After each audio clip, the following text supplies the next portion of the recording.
Bueno, muy bien, seguimos. Vamos a meternos ahora en un tema que se comenzó a discutir por estas horas en el Senado de la Nación y que además ha generado mucha polémica, sobre todo por las voces a favor y en contra que cosecha esta posibilidad impulsada por el Gobierno Nacional de habilitar el voto, por lo menos voluntario, desde los 16 años de edad. Habíamos invitado a quien nos acompaña esta noche justamente para hablar nada más que de este tema. Por supuesto que le vamos a pedir una opinión justamente por la entidad que tiene, por el cargo que ocupó, por los años que estuvo al frente de un colegio secundario, pero nos vamos a meter brevemente con él en su situación personal particular porque, claro, íbamos a presentarlo como el director del Normal 2, pero ahora parece que ya debemos por lo menos presentarlo como un docente más porque ha dejado de serlo. Nos referimos a Emilio González, que tiene la gentileza de visitarnos esta noche. ¿Cómo le va, González? ¿Qué tal? Buenas noches. Bueno, ¿no es más usted director del Normal 2?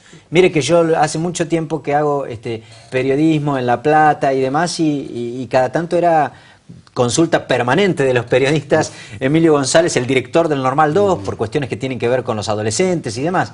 ¿Usted cesó su función al frente de ese colegio? ¿Qué fue lo que ocurrió? Exactamente. La semana pasada se aplicó el artículo 88 de la ley 10.579, que es el Estatuto del Docente, no solamente en mi caso, sino en otros 10 o 15 más, en la cual se establece que los directivos no reasignados cesaban en los cargos, aún aquellos, como en el caso mío, que estuvieran vacantes, es decir, que no tuviera un director titular al frente de la escuela.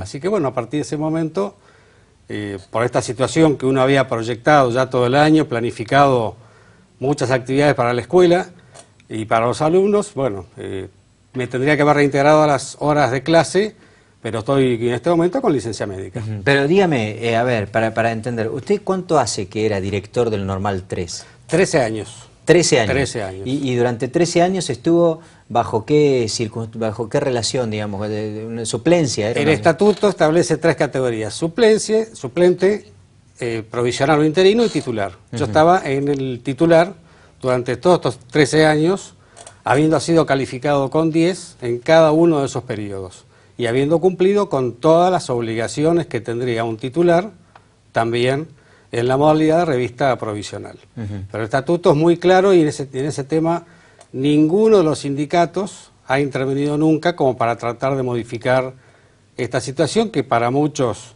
es injusta. Lo digo fuera de mi caso particular, porque por supuesto es una opinión, es un juicio de valor, pero bueno, se supone que si un docente está tanto tiempo al frente de una escuela, no tuvo ningún tipo de inconveniente y fue calificado en forma sobresaliente durante todo su periodo de gestión, tendría que haber tenido otra solución. Pero bueno, así son las reglas del juego. Pero permítase una opinión. ¿Por qué cree que ocurre esto, digamos, con alguien que, como usted dice, hace 13 años que está al frente de un colegio? Me imagino que no debe ser muy fácil de asimilar, no porque uno quiera tener coronitas, ni mucho menos, pero estar al frente de un colegio y pasar a dar clases, cosa que imagino debe haber hecho con anterioridad, es como un cambio muy abrupto, sobre todo cuando se precipita de manera así automática y sin que uno lo espere. Sí. En realidad, desde hace 32 años que soy docente, en la misma casa, en la misma escuela. Soy exalumno del Jardín de Infantes. Tanto mi madre como mis 2 tías han sido exalumnas de la escuela, una de mis primas también y uno de mis hijos también. Así que tenemos una gran sensación de pertenencia hacia la institución. Pero ¿qué ocurre? Este artículo, como decía recién, que ningún sindicato ha intentado modificar, bueno, se aplica sin más ni más como una de las obligaciones que tiene el mismo estatuto, ¿no? O sea, no hay marcha atrás, no hay posibilidades de revisar ningún caso. Y la consecuencia lógica de que a usted se lo haya apartado del cargo de director del Normal 2, ¿cuál es? Que usted va a dar clases, va a tomar las horas cátedras que tenía a su cargo y en las que estaba licenciado en algún punto. Correcto, tengo que retomar todas las horas. Lo que ocurre es que en este momento y a lo largo de estos 13 años, mis horarios se fueron acomodando acorde con la necesidad de la escuela. Si hoy debo volver a dar clase, en una hora tendría que estar en 3 cursos diferentes. Precisamente por ese acomodamiento de horas, se fueron, digamos, desperdigando mis horas. En función de las necesidades del colegio. De la escuela, para o sea que, los digamos, suplentes. Alguno de los suplentes que lo reemplaza en una hora, por ahí coinciden, digamos, porque como tiene diferentes reemplazantes, exacto, por ahí coinciden. Y entonces ahí se da una cuestión que práctica no es fácil de resolver. No, genera una incompatibilidad horaria que está totalmente prohibido por el estatuto y que en este momento es prácticamente imposible de resolver, aunque hubiera voluntad de hacerlo, porque, repito el concepto, significa abrir todas las horas que tenía y volver a acomodarlas de forma tal que no tenga ninguna superposición en alguna de ellas. O sea, en términos reales, prácticos, para que se entienda, a los pibes del Normal 2, por ejemplo, tendrían que decirle, bueno, a partir de ahora las cursadas van a ser distintas, en diferentes horarios, para que usted pueda afrontar, digamos, las horas cátedra que tendría que empezar a cumplir. Exacto, y además con lo que significa casi a fin de año cambiarle al alumno el profesor que tiene al frente, No, seguramente. con el cual se vino acostumbrando al modo de clase, de dictado y demás. Pero imagino que el docente además se proyecta todo el año y demás, y tiene la relación inversa también debe ser importante, la relación quien está al frente del curso con los alumnos, más allá de los alumnos con el docente. Correcto, y en el caso particular mío, sí, teníamos varios proyectos para hacer con la escuela y con los alumnos que han quedado truncos por una cuestión ya de tiempo personal y de tiempo fuera de la función. Y a usted, por ejemplo, ¿cuántos docentes suplentes lo reemplazan? En este momento 9.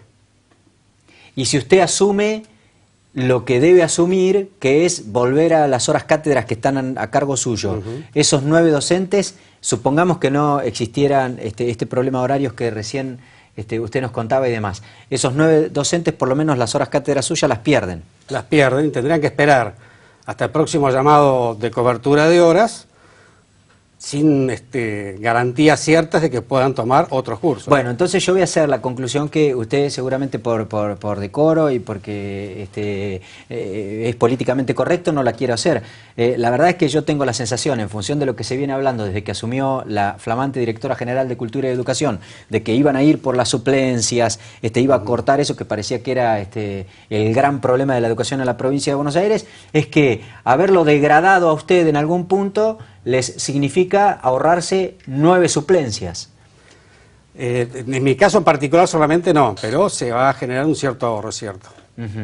No puedo aseverar de que sea ese el objetivo de la nueva directora general, en nuestros casos en particular, pero visto fríamente, desde un cierto punto de vista podría ser. Pero dígame, ¿a usted alguien lo llamó y le comunicó esto? ¿Automáticamente se lo informaron de manera protocolar a través de resoluciones? No, se mandó un telegrama a mi casa informándome que tal día se iba a aplicar el artículo 88, sin decirme si se me iba a aplicar o no. Se fue a una reunión que estaban varios inspectores y otros directivos en la misma situación, y ahí se hizo el acto administrativo. González, le agradezco. Quiero saber su opinión en relación a este tema, gran tema de debate nacional por estas horas, que involucra a los adolescentes, a los pibes, de esta posibilidad de que puedan optativamente votar a partir de los 16 años. ¿Usted los ve, ha compartido con ellos durante mucho tiempo, muchísimo tiempo, usted los ve maduros como para afrontar esta responsabilidad? Es un tema bastante complicado. Desde mi punto de vista personal, no le veo el sentido en este momento que está pasando el país de llevarlo a esta discusión. Para llevarlo a esta discusión, además, creo que habría que haber hecho una serie de estudios en serio, como para verificar si realmente es beneficioso para la comunidad toda en sí, no solamente por lo que se pueda pensar respecto a alguna especulación de tipo política. Con respecto a la madurez de los alumnos, en nuestra escuela hace muchísimos años que funciona el centro de estudiantes, han ejercido sus derechos a peticionar, a agruparse dentro del centro, con situaciones que han ellos previsto como para decir, bueno, necesitamos tal cosa. Por supuesto, alguno ha dicho también por su adolescencia, levanten la prohibición de fumar, cosa que, bueno, es una ley provincial, así que sería imposible para nosotros, pero desde ese punto de vista y para sus cosas sí podemos decir que están maduros. Ahora, pero de todas maneras, imagino yo, no debe ser todo el universo de estudiantes los que participan activamente en la política. No, participa el interna, 40-30% del alumnado. Hemos inclusive como anécdota en algunas de las votaciones, al abrir las urnas, encontrado hasta fetas de salame dentro de un sobre, así que significa que muy en serio no se lo toman. Pero desde mi punto de vista particular, no creo que estén maduros para elegir autoridades que nos van a gobernar. Pero sí estimo que de aprobarse la ley, debería de ser obligatorio, no optativo, porque al darle un derecho, también hay que darle la obligación. Porque uno no puede decir, bueno, te doy el derecho que pediste, sin tener nada a cambio desde el punto de vista social, desde el punto de vista legal, así que debiera ser, como dije recién, en ese caso obligatorio. Muy bien, ¿y el colegio, digamos, los prepara en algún punto, digamos, para asumir una responsabilidad tan importante como la de elegir, en este caso, a los gobernantes? Que pregunta, una pregunta que encierra una trampa, si se quiere, dicho en un buen sentido. En el caso particular del Normal 2 y de varios otros que conozco, los equipos directivos siempre se han preocupado para que enfrenten la vida, no solamente para ir a la universidad, sino también a la faz laboral. ¿Y cómo se logra esto? Haciéndole entender que tienen obligaciones. Por ejemplo, llegar temprano a la escuela. Porque en caso de que tuvieran que ir a la facultad y tuvieran un examen final y llegaran tarde, no se lo van a tomar.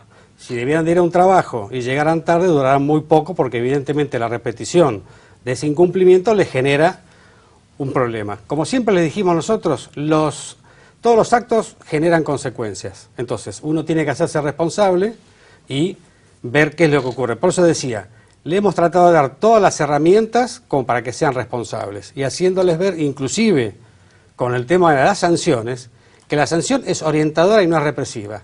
Y lo han aceptado muy bien en caso que se hubiera producido este hecho.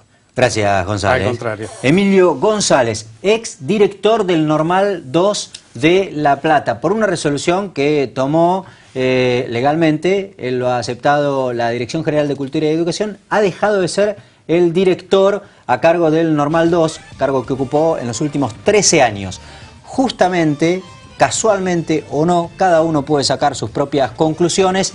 La decisión de correrlo a él de ese lugar y llevarlo a tener que atender las horas cátedras que están bajo su mando, deja 9 licencias o 9 suplentes que lo estaban reemplazando mientras él tenía la responsabilidad de conducir el colegio sin cargo, por lo menos en lo que se trata de su reemplazo en particular. ¿Puede esto tener que ver con esto que se viene hablando de avanzar sobre las suplencias? Puede. También puede que no. Lo que ocurre es que, claro, oficialmente no ha habido una explicación oficial de la Dirección de Cultura y Educación de la Provincia de Buenos Aires como para que uno deje de concluir o de pensar en función de esta serie de elementos que uno tiene al alcance y pueda tener una certeza en función de por qué se producen cambios de esta naturaleza. Ya volvemos.